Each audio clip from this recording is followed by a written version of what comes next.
wabarakatuh. Perkenalkan, nama saya Nafisa Resti Amalia. Di sini saya akan menjelaskan video tentang ekologi. Silakan disimak videonya. Halo teman-teman, di sini saya akan menjelaskan materi tentang ekologi. Apa sih ekologi itu? Jadi, ekologi adalah cabang ilmu biologi yang mempelajari interaksi atau hubungan makhluk hidup dengan lingkungannya. Nah, di dalam ekologi itu ada yang namanya ekosistem.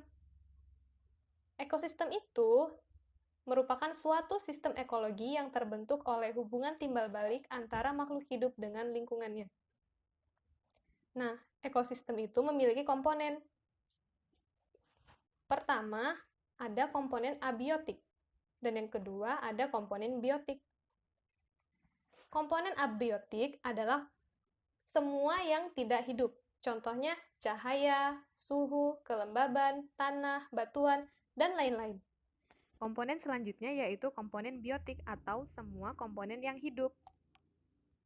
Contohnya ada tumbuhan, hewan, mikroba, dan lain-lain. Komponen biotik dibagi menjadi beberapa. Yang pertama, produsen atau autotrof. Produsen ini mampu mengubah bahan anorganik menjadi bahan organik melalui mekanisme fotosintesis. Contohnya itu adalah tumbuhan. Yang kedua, konsumen atau heterotrof. Konsumen ini bergantung pada organisme lain sebagai sumber makanannya. Jadi, dia tidak bisa membuat makanan sendiri. Contoh dari konsumen ini, kelinci, tupai, dan lain-lain. Konsumen dibagi menjadi beberapa. Yang pertama, herbivora atau pemakan tumbuhan. Yang kedua, karnivora atau pemakan hewan. Yang ketiga, omnivora, yaitu pemakan segalanya. Nah, yang ketiga, ada pengurai atau saprofit. Jadi, dia ini menguraikan bahan organik makhluk hidup menjadi bahan anorganik yang dapat digunakan lagi oleh organisme autotrof. Jadi, setelah diuraikan, dia dapat digunakan lagi oleh organisme autotrof untuk membuat makanan. Selanjutnya, aliran energi pada ekosistem. Yang pertama ada rantai makanan. Apa sih rantai makanan itu?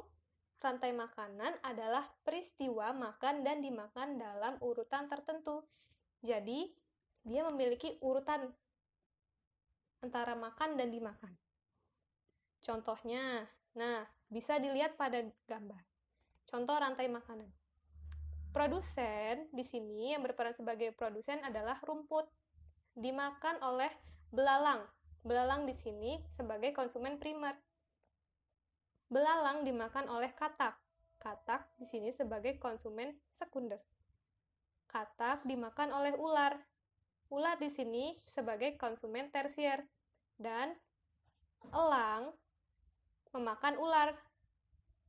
Elang di sini sebagai konsumen final atau konsumen terakhir. Kemudian, apabila elang mati, maka dia akan diuraikan oleh jamur. Nah, jamur di sini sebagai decomposer atau pengurai. Nah, yang kedua ada jaring-jaring makanan.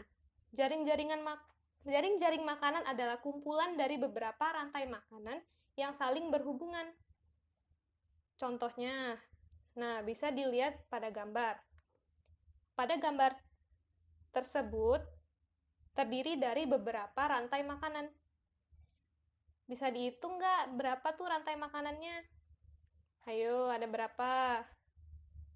Oke, selanjutnya ada piramida energi.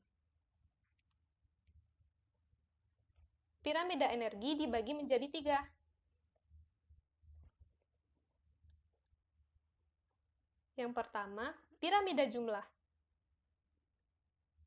Piramida jumlah itu merupakan gambaran hubungan antara kepadatan dan populasi jenis antara tingkat trofik. Selanjutnya, ada piramida biomassa. Piramida biomassa adalah piramida yang menggambarkan berat atau massa kering seluruh organisme pada setiap tingkatan trofik dalam suatu waktu tertentu. Dan yang ketiga adalah piramida energi. Piramida energi menggambarkan perpindahan energi makanan yang melintasi setiap tingkatan trofik dalam suatu ekosistem.